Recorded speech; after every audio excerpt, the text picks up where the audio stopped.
Good morning everyone, welcome to my channel Shilpa's daily life. আমার এই নতুন ব্লগে তোমাদেরকে জানাই অনেক অনেক ওয়েলকাম আর অনেক অনেক ভালোবাসা। তো এখন বেজে গেছে 8টা, পৌনে 8টা বাজে।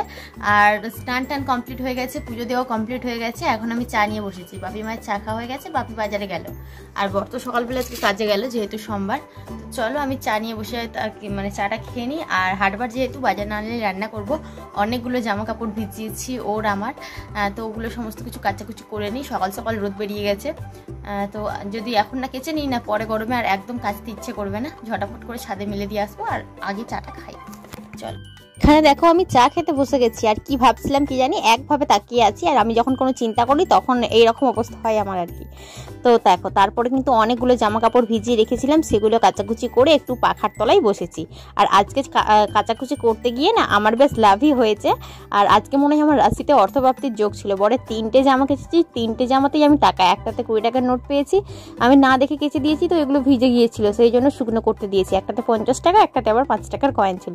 তো এইগুলো সেই জন্য এখানটাতে যেহেতু একটু হাওয়া আর রোদ সবটাই লাগে, সেই জন্য এখানটাতে মেলে দিয়েছি। এই হচ্ছে ব্যাপার।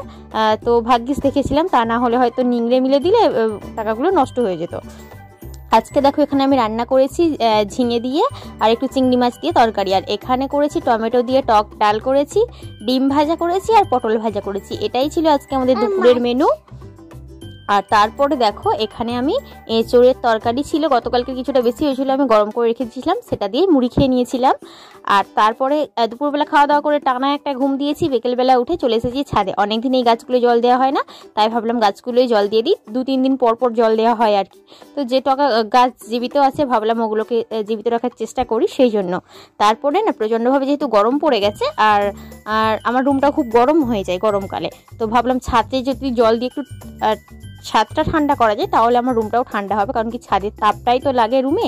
সেই জন্য আমি চেষ্টা করছি কয়েক বালতি জল ছড়ানোর, হয়তো 4-5 বালতি ছড়িয়েছিলাম, খুব বেশি নয়। আর আমাদের ছাদটা খুব একটা ছোটও না আর কি, বেশ বড়, আমার অসুবিধাই হয়ে যায়। তো এইদিকে জল ছড়িয়ে দিলাম, আবার ওইদিকে একটু কিছুটা ছাদ আছে ছোট্ট মতো, তো সেই ছাদটা আবার বাপির ঘরের মধ্যে পড়ে, তাই ভাবলাম সেই দিকটাতেও একটু জলটা ছড়িয়ে দিতে হলো আমাকে। পুরো ছাদটাতে হয়তো 5-6 বালতি ছড়িয়েছি। এই যে আমি অন্য ছাদে চলে যাচ্ছি জলটা ছড়াতে। তো যাই হোক, ট্যাঙ্কে ভাগ্যিস জল ছিল, তা না হলে নিচ থেকে জল বয়ে বয়ে নিয়ে এসে ছাদে ছড়ানো মানে না অনেকটা কষ্টকর ব্যাপার হয়ে যেত। যাই হোক, সেরকম আর কোনো কাজ নেই বিকেলে। তো এখন প্রায় 5:45 মতো বেজে গেছে। ঘুম থেকে উঠেছি 5টার সময়। আর আজকে ঘুম থেকে উঠে দেখছি প্রচণ্ড খিদে পেয়ে গেছে, যেহেতু তাড়াতাড়ি খাওয়া দাওয়া হয়ে যায় দুপুরেরটা। তো একটু সিমই বানালাম, ওটা রেখে এসেছি। সন্ধ্যাবেলা সন্ধ্যা দিয়ে তারপরেই খাবো, এখন আর খাচ্ছি না। আর এই যে ছাদে একটু জল দিলাম, বর শিখিয়ে দিয়েছে এভাবে জল দিতে, যাতে একটু তাপটা কম হয়। কারণ কি এই গরমকালে আমার রুমটা প্রচণ্ডভাবে গরম হয়ে যায়। আর এই যে জামা কাপড়গুলো মেলা আছে, এগুলো তুলে নিয়ে যাবো, সেটা করে নিই।